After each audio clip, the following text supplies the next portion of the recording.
Good morning.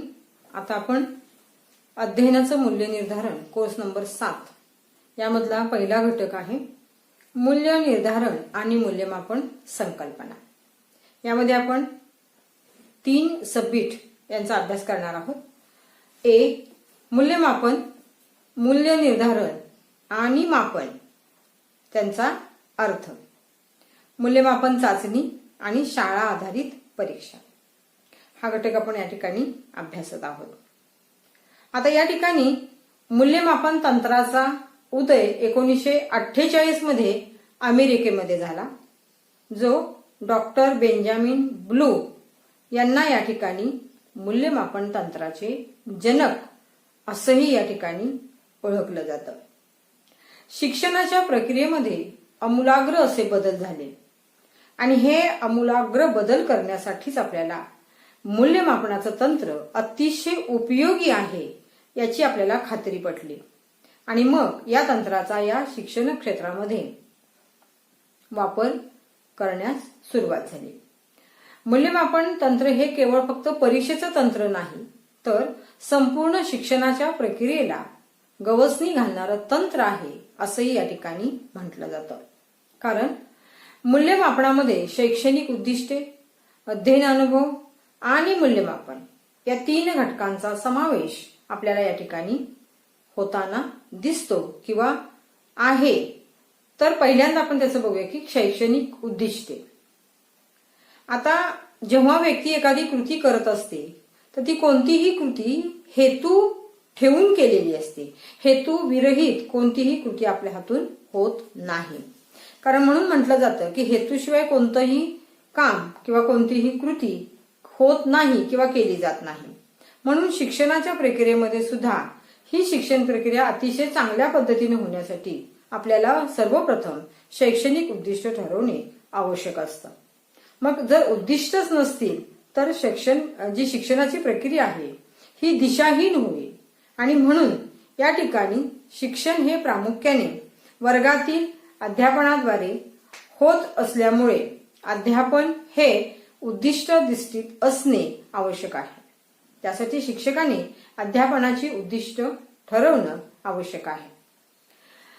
अध्ययन आणि अध्यापन आपल्याला उपयोगी आणि फलदायी यामुळं ठरेल।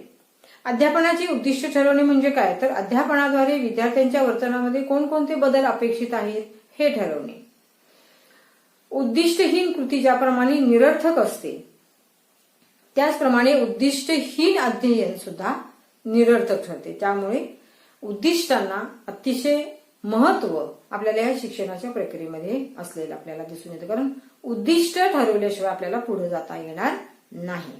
म्हणून शैक्षणिक उद्दिष्ट हे पहिल्यांदा आपल्याला या शिक्षणाच्या क्षेत्रामध्ये महत्वाचं मांडलेलं आपल्याला दिसून येतं। दुसरं आहे अध्ययन अनुभव। आता शैक्षणिक उद्दिष्ट निश्चित झाली आपली, मग अशा वेळेला विद्यार्थ्यांचे जे वर्तन या ठिकाणी होणार आहे या वर्तनामध्ये अपेक्षित बदल घडून येण्यासाठी विद्यार्थ्यांना आपल्याला कोणकोणते अध्ययन अनुभव द्यावे लागणार आहेत किंवा द्यावे लागतील। तसेच या ठिकाणी त्यांचे जे वर्तन बदल घडून येण्यासाठी आपल्याला जो शिक्षक आहे हा शिक्षक काय करेल, अशा वेळेला वेगवेगळ्या अध्यापन पद्धतींचा वापर करेल। त्याचबरोबर अध्ययन अनुभव या ठिकाणी त्या अध्यापन पद्धतींद्वारे तो देईल। त्याचबरोबर प्रयोग करेल, दिग्दर्शन असेल, तक्ते, नकाशे, प्रतिकृती, आलेख यांचाही या ठिकाणी तो अध्यापनामध्ये आवश्यकतेनुसार त्या पाठ्यांशानुसार आशयानुसार वापर करेल। अध्ययन अनुभव हा विद्यार्थ्यांच्या वर्तनामध्ये बदल घडून येणे, कारण अध्ययन अनुभवाशिवाय बदल घडून येणे अशक्य आहे असं म्हटलेलं आहे। त्यामुळं शिक्षकांनी योग्य अध्ययन प्रसंग निर्माण वर्गामध्ये केले पाहिजेत। त्याचबरोबर विद्यार्थ्यांना जे अध्ययन अनुभव देणं आपण गरजेचं आहे, हे अध्ययन अनुभव देत असताना ते साधे, सोपे, समजण्यासारखे असले पाहिजेत, पाठ्यांशाला अनुसरून असले पाहिजेत। निश्चितपणाने विद्यार्थ्यांना काय होईल, त्यांच्या वर्तनामध्ये योग्य परिवर्तन होईल। तिसरं आहे आपल्याला सांगता येईल याच्यामध्ये मूल्यमापनाची साधनं। अध्ययन अनुभवाद्वारे विद्यार्थ्यांमध्ये अपेक्षित वर्तन बदल घडून आले काय, कारण आपण सगळा अभ्यास झाल्यानंतर किंवा शिकवून झाल्यानंतर जशी परीक्षा घेतो त्याच पद्धतीने त्यांना तो पाठ्यांश समजला का, आशय समजला का, याच्यासाठी जे अध्ययन अनुभव तुम्ही विद्यार्थ्यांना दाखवले, सांगितले, वापरले, उपयोगामध्ये आणले, त्यामध्ये त्यांच्यामध्ये योग्य बदल झाले का, अपेक्षित वर्तन बदल घडून आले का, किंवा अपेक्षित वर्तन बदल किती प्रमाणामध्ये घडून आले, हे सगळं पाहण्यासाठी आपल्याला कशाची गरज आहे तर मूल्यमापन आणि मूल्यमापनाच्या साधनांची गरज आहे. आणि म्हणून लेखी, तोंडी, प्रात्यक्षिक परीक्षा यासारख्या सगळ्या मूल्यमापन साधनांद्वारे त्या विद्यार्थ्यांचं मूल्यमापन केलं जातं. मूल्यमापन साधनांद्वारे उद्दिष्टे साध्य झाली की नाही हे पाहण्यासाठी आपल्याला हा पुरावा मिळवता येतो. मग ही शिक्षणाची जी प्रक्रिया आहे 3 घटकांवरती अवलंबून आहे. 3 घटक हे परस्पराशी निगडीत आहेत आणि ह्या तिन्ही घटकांमध्ये आपल्याला या ठिकाणी जी उद्दिष्ट आहेत ह्या मूल्यमापन तंत्राला अनुसरून आपल्याला ती ठरवली जातात हे दिसून आलं. उद्दिष्ट पूर्ण करण्यासाठी आवश्यक ते अध्ययन अनुभव दिले जातात आणि अध्ययन अनुभव दिल्यानंतर झालेल्या वर्तन बदलाचे मूल्यमापन केले जाते. साधनांच्या साह्याने ते केले जाते. अशा प्रकारे शैक्षणिक उद्दिष्टे, अध्ययन अनुभव आणि मूल्यमापन साधने यांचा परस्पर संबंध आणि त्याच्यातून मूल्यमापन प्रक्रिया घडून येते. म्हणून मूल्यमापन हे परीक्षेचे तंत्र नसून संपूर्ण शिक्षण प्रक्रियेला गवसणी घालणारे तंत्र आहे असं म्हटलं जातं. आता इथं आपल्याला हे 3 घटक आपण बघितले, तर त्याच्यामध्ये थोड्याशा सुधारणा झाल्यानंतर डॉक्टर पटेल यांनी ह्या मूल्यमापन प्रक्रियेचे 4 घटक आहेत असं त्यांनी सांगितले. कोणते आहेत तर शैक्षणिक उद्दिष्टे, अध्ययन अनुभव, मूल्यमापनाची साधने आणि त्याच्यामध्ये त्यांनी अनेक नवीन घटक घातला, तो म्हणजे पाठ्यवस्तू म्हणजे आशय. हा 4था घटक त्यांनी यामध्ये घालून त्यांनी सांगितले की 4 घटकांचा परस्पर संबंध म्हणजे हे मूल्यमापन तुम्ही करू शकता. मूल्यमापन प्रक्रियेमध्ये समाविष्ट असणाऱ्या या 4 घटकांचा संबंध वरील प्रमाणे दाखवलेला आहे. कोणत्याही शालेय स्तरावर अभ्यासक्रम असतो, त्याचबरोबर अनेक शालेय विषय समाविष्ट त्याच्यामध्ये असतात. या विविध विषयांच्या अध्यापनातून शिक्षणाची उद्दिष्टे साध्य केली जातात. विषयानुसार अध्यापनाची उद्दिष्टे ठरवल्यानंतर ती साध्य करण्यासाठी पाठ्यवस्तूंची व्यवस्था केली जाते. त्या पाठ्यवस्तूंच्या अध्यापनातून आपल्याला विद्यार्थ्यांना वेगवेगळे अध्ययन अनुभव देता येतात. आता तिथं जे बदल झालेले आहेत त्यांची नोंद आपल्याला घेता येते ते मूल्यमापन साधनांद्वारे. आता या ठिकाणी मूल्यमापनाचा हेतू कोणता आहे तर विद्यार्थ्यांच्या पूर्व संस्काराचा मागोवा घेणे हा पहिला हेतू आहे मूल्यमापनाचा. दुसरं आहे की विविध स्तरावरील विद्यार्थ्यांसाठी अध्यापनाची उद्दिष्टे निश्चित करणे. 3 अध्यापनाची उद्दिष्टे साध्य करण्यासाठी अभ्यासक्रम आराखडा तयार करणे. 4 अभ्यासक्रमावर आधारित पाठ्यपुस्तके तयार करण्यास मदत करणे. 5 उद्दिष्टे साध्य होण्यासाठी योग्य अध्यापन पद्धती निश्चित करणे. 6 विद्यार्थ्यांची प्रगती आजमावण्यासाठी मूल्यमापन साधनांची निवड आणि त्यांचा उपयोग यासंबंधी मार्गदर्शन करणे. उद्दिष्टे कितपत साध्य झाली आहेत ते पाहण्यासाठी माहिती किंवा पुरावे या ठिकाणी जमा करणे. 8 विद्यार्थ्यांच्या विकासातील उणिवाचे निदान करून त्या नाहीशा करण्यासाठी अध्यापनात आवश्यक ते बदल करण्याचे मार्ग सुचवणे. विद्यार्थ्यांचा अभ्यासक्रम योग्य रीतीने पूर्ण झाला की नाही हे पाहून त्यांना बढती देण्याची योजना निश्चित करणे हा 9 नंबरचा आहे हेतू. आणि 10 नंबरचा विद्यार्थ्यांच्या शैक्षणिक प्रगतीत बाधा आणणाऱ्या घटक जे आहेत त्यांना जाणून घेणे. आता या ठिकाणी मूल्यमापनाची हेतू बघितल्यानंतर आता आपण या ठिकाणी पुढचा मुद्दा बघणार आहोत की या मूल्यमापनाचं शैक्षणिक महत्व नेमकं काय आहे तर नियमित अभ्यासाची सवय लागते. म्हणजे काय तर घटक चाचणी, वार्षिक परीक्षा इत्यादींद्वारे विद्यार्थ्यांचे सतत मूल्यमापन केले जाते. त्यामुळे विद्यार्थ्यांना वर्षभर नियमित अभ्यास करण्याची सवय या ठिकाणी लागते.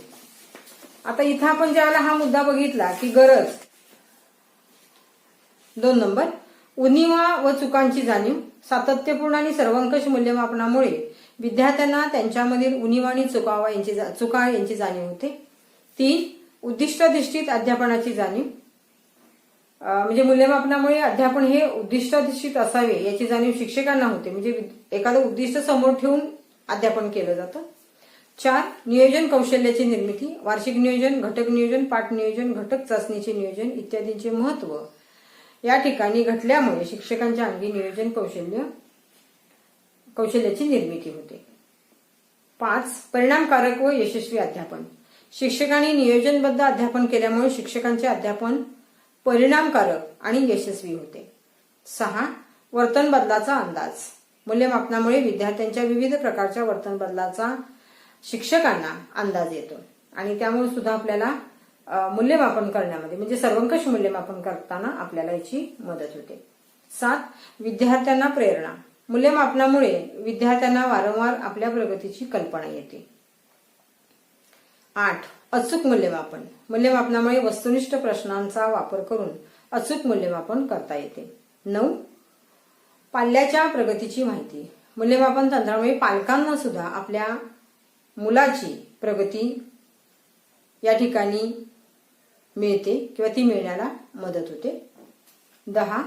अभ्यास योजनांचे नियोजन, मूल्यमापनाद्वारे शाळेतील प्रगत अप्रगत विद्यार्थ्यांची माहिती मिळते आणि त्यानुसार प्रगत अप्रगत विद्यार्थ्यांसाठी आवश्यक त्या अभ्यास योजनांची नियोजनही आपल्याला या ठिकाणी करता येते. 11. मार्गदर्शनाची सोय, मूल्यमापनाद्वारे विद्यार्थ्यांची अभिवृत्ती समजते आणि त्यामुळे त्याही ठिकाणी त्यांना व्यावसायिक मार्गदर्शन करता येते. 12. आवश्यकतेनुसार मांडणीमध्ये बदल, मूल्यमापन तंत्रामुळे अध्यापनाची उद्दिष्टे, अध्ययन अनुभव, मूल्यमापन साधने यामध्ये आवश्यकतेनुसार योग्य असा बदल करता येतो. आता ह्या मूल्यमापनामध्ये शिक्षकांची भूमिका काय आहे तर मूल्यमापन प्रक्रियेचे ज्ञान, विद्यार्थ्यांचे यथायोग्य आणि वस्तुनिष्ठ मूल्यमापन होण्यासाठी शिक्षकाला मूल्यमापन प्रक्रियेचे यथार्थ ज्ञान असणं आवश्यक आहे. मग मूल्यमापनाची संकल्पना, त्यातले घटक, विविध साधनं, चांगल्या मूल्यमापन तंत्रांचे निकष या सगळ्या गोष्टींचं ज्ञान शिक्षकांना असणं गरजेचं आहे. ही त्यांची पहिली भूमिका असेल. दुसरी भूमिका आहे मूल्यमापन साधनांचा वापर करण्याची क्षमता, विद्यार्थ्यांचा सर्वांगीण विकास करण्यासाठी तो झाला की नाही हे पडताळून पाहण्यासाठी लेखी, तोंडी परीक्षा, मुलाखती, पडताळ सूची, प्रासंगिक नोंदी, पदनिश्चय श्रेणी, प्रश्नावल्या, समाजमिती इत्यादींसारख्या सर्व मूल्यमापन साधनांचा वापर करण्याची क्षमता शिक्षकांकडे असणं आवश्यक आहे. तिसरा आहे प्रश्न प्रकाराच्या स्वरूपाचे ज्ञान, मूल्यमापन करत असताना वापरण्यामध्ये येणाऱ्या ज्या काही प्रश्न प्रकारांचं ज्ञान आहे किंवा जे प्रश्न प्रकार आहेत या प्रश्न प्रकारांचं ज्ञान शिक्षकांना असणं गरजेचं आहे. याच्यामध्ये वस्तुनिष्ठ प्रश्न, मग ते कसे काढावे, आशयाला धरून कसे असावे, एका घटकावरती तुम्ही कशा पद्धतीने काढणार आहात वगैरे, लघुत्तरी प्रश्न, दीर्घोत्तरी प्रश्न कसे तयार करावे, त्यातील उणिवा कोणत्या आहेत त्यांचीही चर्चा या ठिकाणी करावी किंवा त्याचीही माहिती या ठिकाणी शिक्षकांना असणं गरजेचं आहे. त्यांनी ती करूनही घ्यावी आणि यासाठी नवीन नवीन चाचण्या आणि शास्त्रशुद्ध तत्वावरती त्या विकसित कराव्यात, म्हणजे निश्चितपणानं शिक्षकांना सुद्धा मूल्यमापन करताना अडचणी येणार नाही.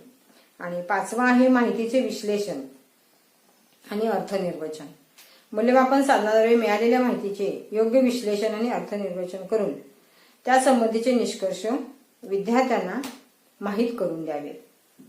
वस्तुनिष्ठपणा आणि निपक्षपातीपणा, शिक्षकाने विद्यार्थ्यांचे मूल्यमापन करत असताना निपक्षपातीपणा आणि वस्तुनिष्ठपणे करणं गरजेचं आहे.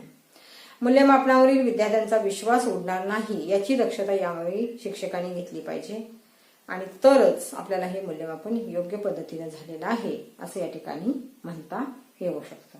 आता तुमच्या लक्षात आलं असेल की मूल्यमापन म्हणजे काय, मूल्यमापनाचा तंत्राचा जे जनक आहेत बेंजामिन ब्लूम, त्याच्यानंतर आपण त्यांची सगळी जी माहिती बघितली आणि शिक्षकांना या ठिकाणी असणारं ज्ञान किंवा त्यांची भूमिका नेमकी काय आहे आणि त्याचबरोबर त्याची जी काही तत्व आहेत ही आपण या ठिकाणी थोडक्यामध्ये बघितलेली आहे.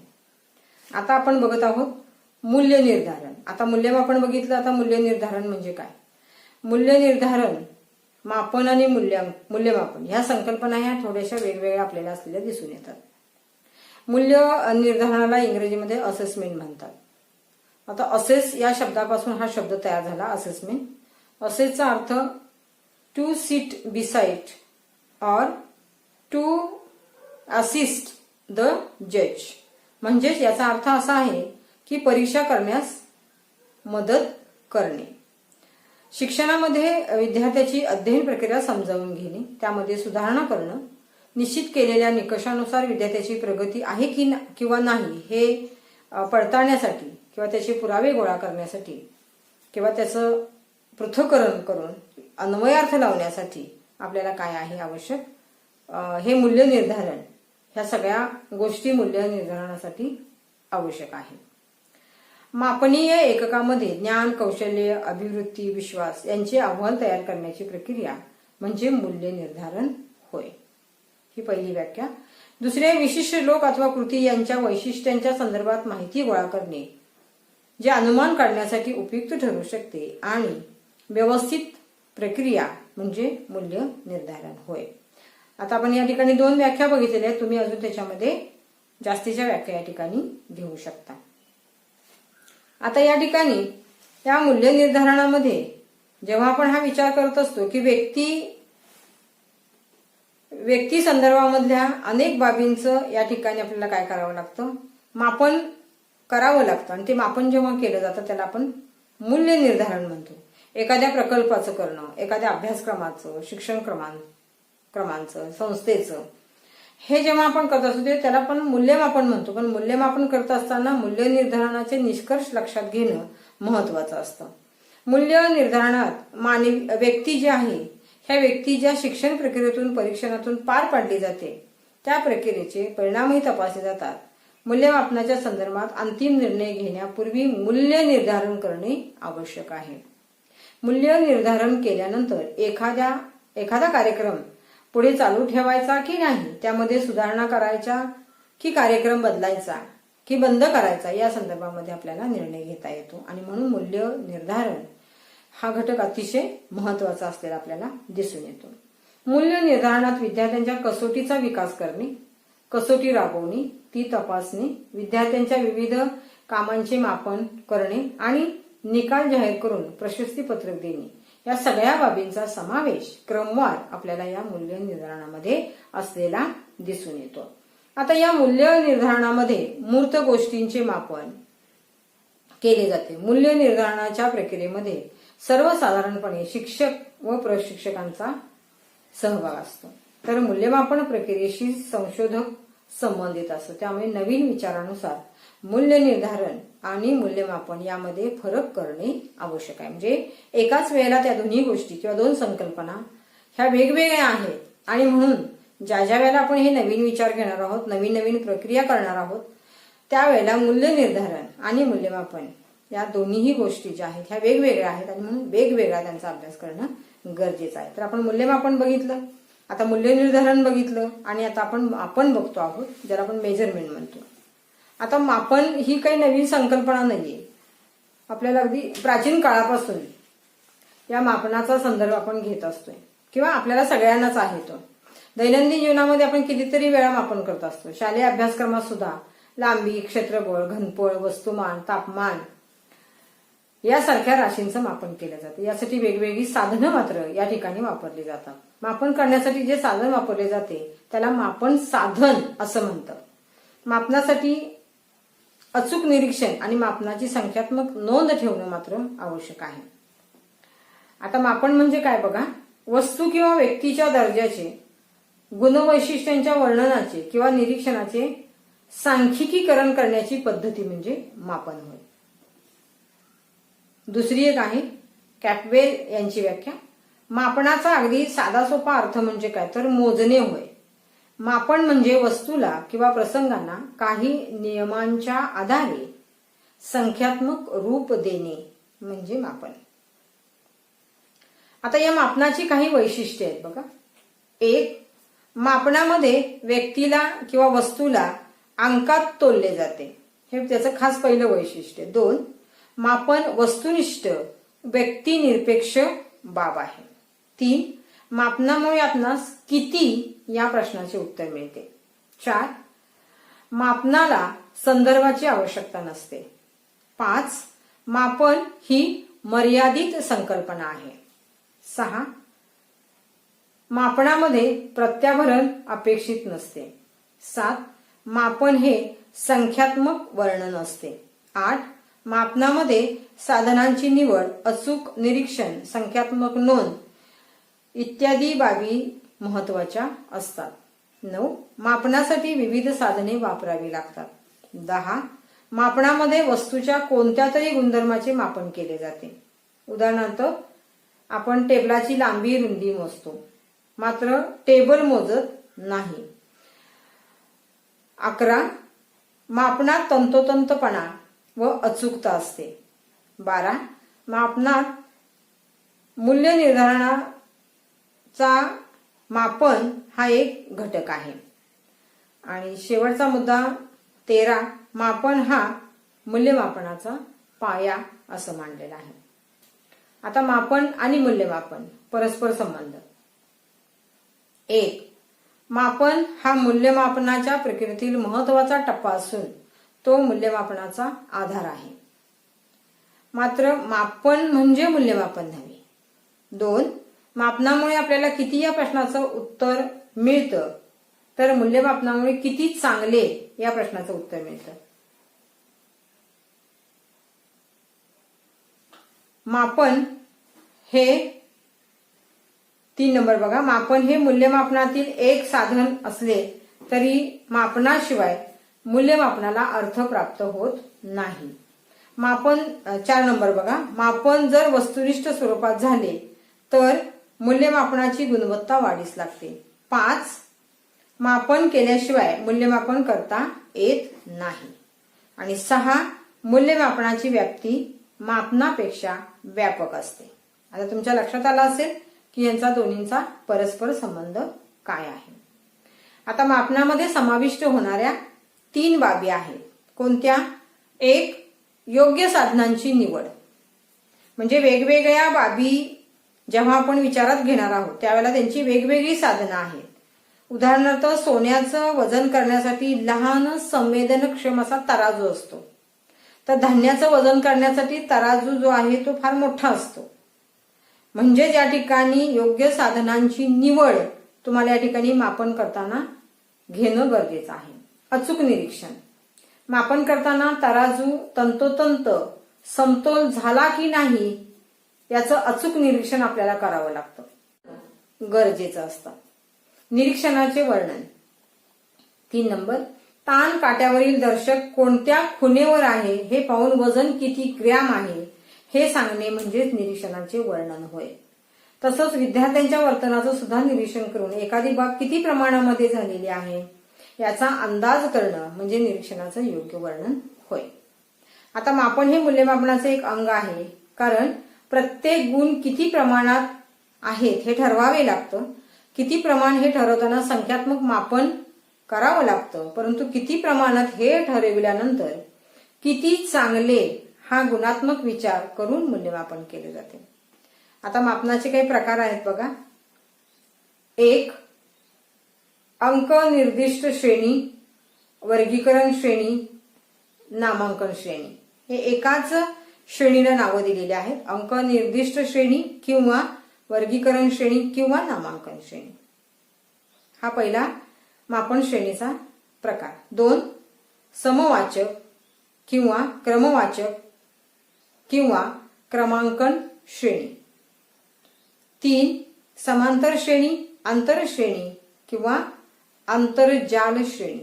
आणि 4. गुणोत्तर श्रेणी.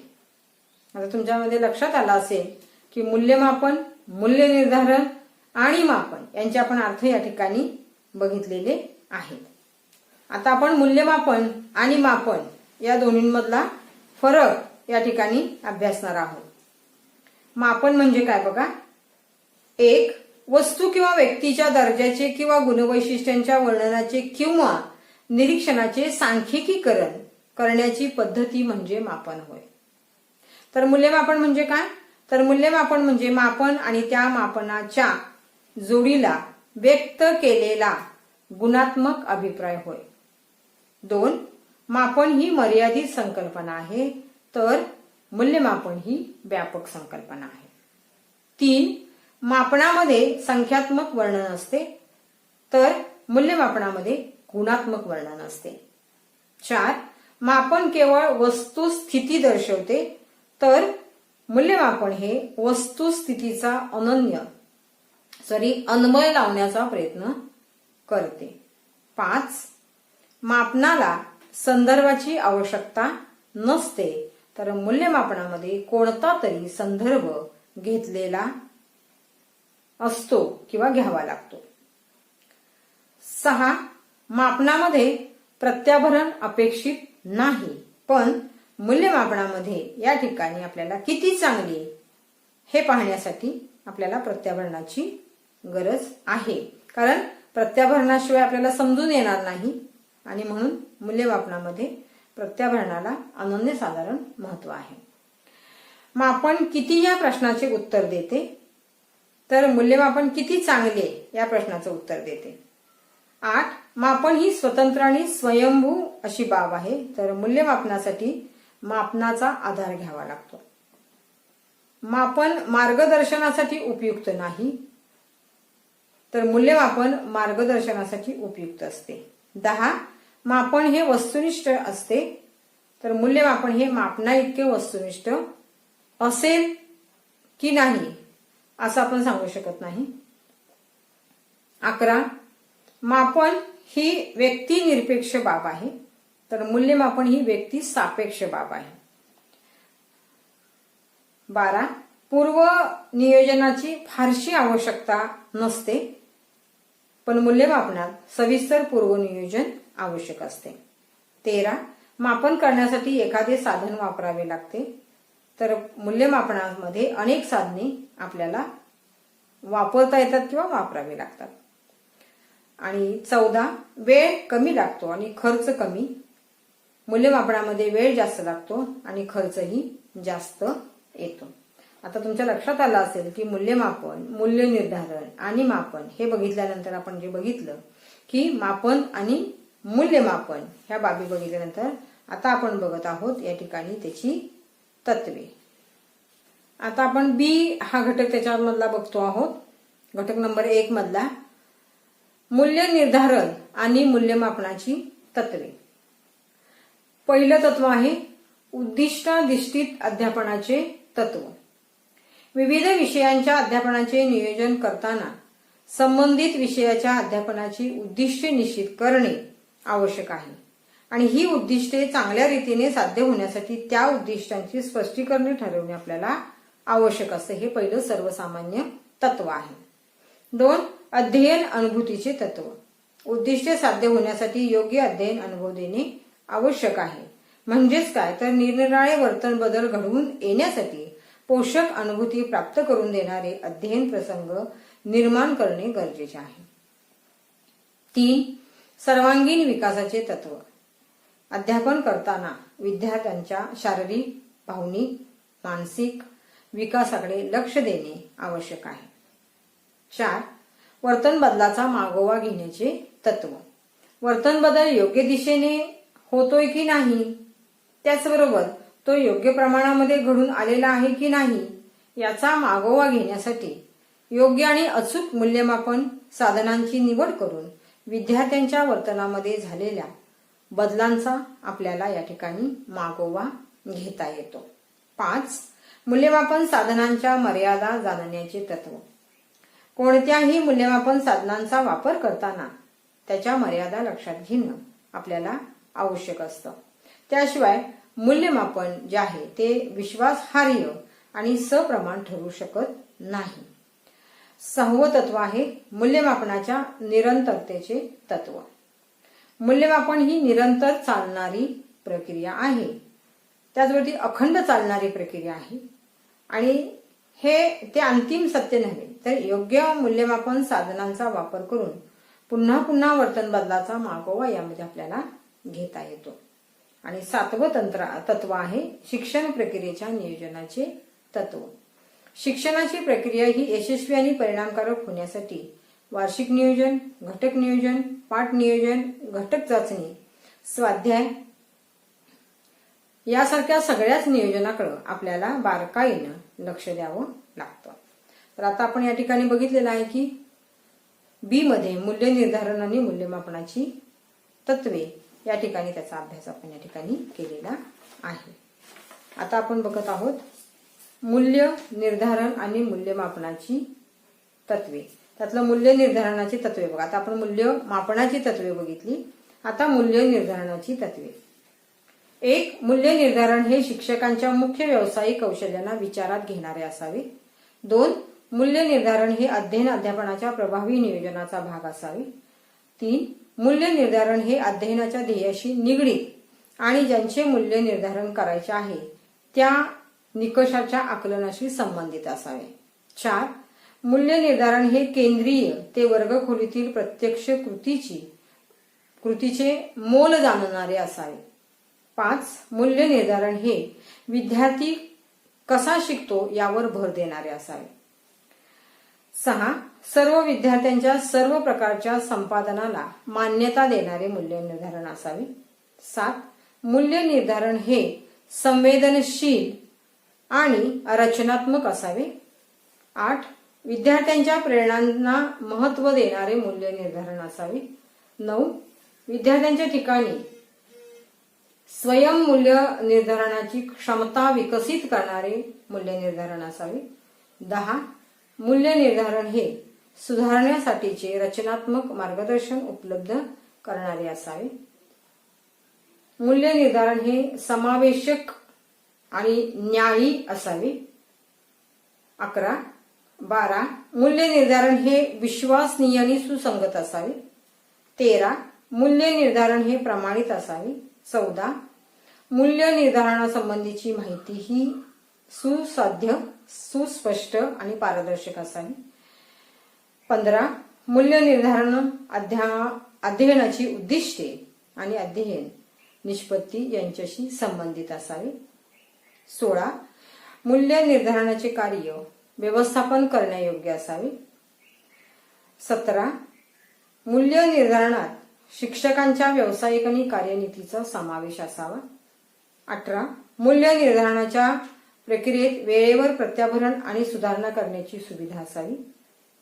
आणि 19. प्रत्येक उपक्रमात आकारिक आणि संकलित मूल्य निर्धारण समाविष्ट असावे. आता आपण घटक नंबर 1 मधील ए पाहिलेला आहे. बी पूर्ण झालेला आहे आपला मूल्य निर्धारण आणि मूल्यमापनाची तत्वे. आता आपण सी बघत आहोत मूल्य निर्धारणाचे हेतू. विद्यार्थ्यांना किंवा विद्यार्थी जेव्हा अध्ययन करत असतो आणि या अध्ययनाचं कार्यक्षमतेनं मूल्य निर्धारण करण्याची अनेक कारणे आपल्याला दिसून येतात. वर्गाचे मूल्य निर्धारण केल्यानंतर विद्यार्थ्याकडून आपल्याला प्रत्याभरण मिळते. त्यामुळे कोणता घटक अधिक सखोलतेने अभ्यासावा लागेल, कोणत्या कौशल्यांचा सराव अधिक करावा लागेल याची शिक्षकांना जाणीव होते. मूल्य निर्धारण, त्यांच्या नोंदी, अहवाल सगळ्यांबाबत शिक्षकांनी जाणीवपूर्वक विचार करणं आवश्यक आहे. आणि असा विचार करत असताना शिक्षकांनी पुढील प्रश्न स्वतःला विचारावेत. म्हणजेच काय आहे की याचे हेतू. आता या ठिकाणी शिक्षकांनी प्रश्न स्वतःला काय विचारायचा बघा. पहिला हेतू आहे ए.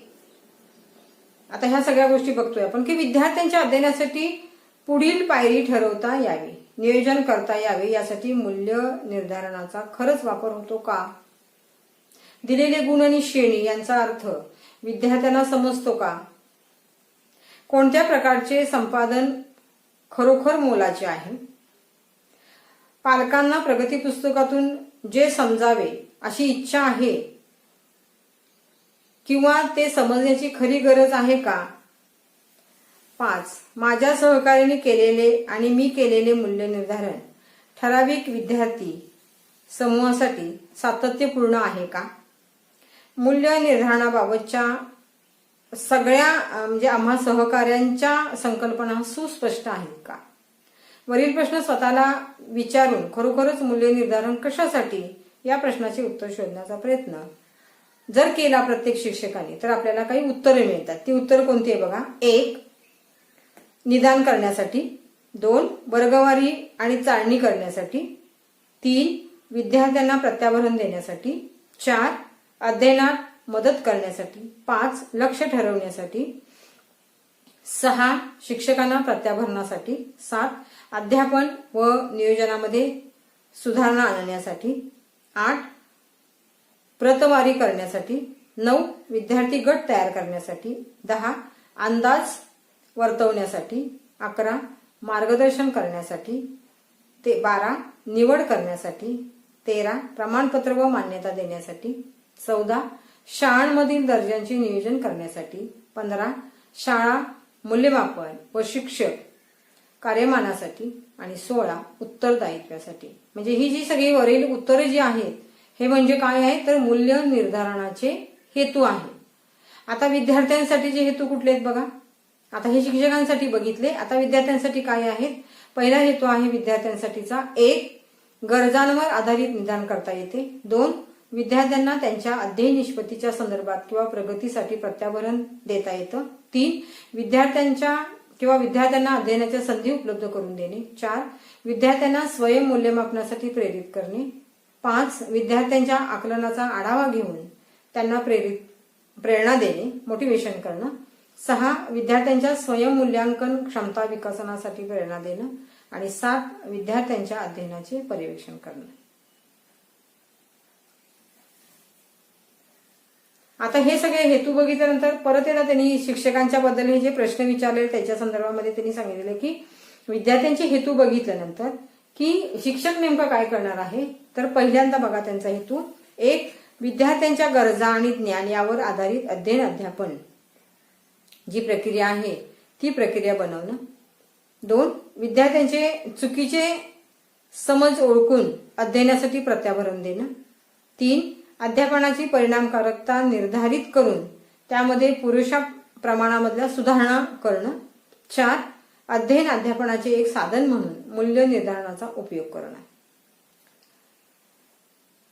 आणि मूल्यमापनाचा हेतू या ठिकाणी सांगितलेला. आता आपण मूल्य निर्धारण बघितलं. आता मूल्यमापनाचा हेतू काय आहे बघा. 1 विद्यार्थ्यांच्या पूर्वसंस्काराचा मागोवा घेणं. 2 विविध स्तरावरील विद्यार्थ्यांसाठी अभ्यासक्रमाची जी उद्दिष्ट आहेत किंवा अध्ययनाची उद्दिष्ट आहेत, अध्यापनाची उद्दिष्ट आहे ती निश्चित करणं. 3 अध्यापनाची उद्दिष्टे साध्य करण्यासाठी अभ्यासक्रम आराखडा तयार करणं. 4 अभ्यासक्रमावर आधारित पाठ्यपुस्तके तयार करण्यास मदत करणं. 5 उद्दिष्टे साध्य होण्यासाठी योग्य अध्यापन पद्धती निश्चित करणं. 6 विद्यार्थ्यांची प्रगती आजमावण्यासाठी मूल्यमापन साधनांची निवड व त्यांचा वापर यासंबंधी मार्गदर्शन करणं. 7 उद्दिष्टे कितपत साध्य झाली हे पाहण्यासाठी माहिती किंवा पुरावे जमा करणं. 8 विद्यार्थ्यांच्या विकासातील उणिवांचे निदान करून त्या नाहीशा करण्यासाठी अध्ययन अध्यापनात आवश्यक ते बदल करण्याचे मार्ग सुचवणं. 9 विद्यार्थ्यांचा अभ्यासक्रम योग्य रीतीने पूर्ण झाला की नाही ते पाहून त्यांना बढती देण्याची योजना निश्चित करणं. आणि 10 विद्यार्थ्यांच्या शैक्षणिक प्रगतीत बाधा आणणाऱ्या घटकांना जाणून घेणं. 11 विद्यार्थ्यांमधील कमतरता व विद्यार्थ्यांना येणाऱ्या अडचणी जाणून त्यावरती योग्य उपाय सुचवणे. आणि 12 अध्यापन पद्धती आणि साधन सामुग्रीची उपयोगिता जाणून घेणे. आता तुमच्या लक्षात आलं असेल की आपण पहिल्या घटकामध्ये या अध्ययनाचे मूल्य निर्धारणामधला घटक नंबर 1 मूल्य निर्धारण आणि मूल्यमापन संकल्पनामधला आपण बघितलेला आहे. मूल्यमापन, मूल्य निर्धारण आणि मापन यांचे अर्थ आपण बघितलेले आहेत. बी मूल्य निर्धारण आणि मूल्यमापनाची तत्वे आपण या ठिकाणी अभ्यासली. आणि सी मध्ये मूल्य निर्धारणाचे हेतू हे आपण या ठिकाणी अभ्यासलेले आहेत. तर हा जो पहिला घटक आहे तो या ठिकाणी मी सविस्तर असा पूर्ण या ठिकाणी केलेला आहे. या ठिकाणी आपण थांबूया.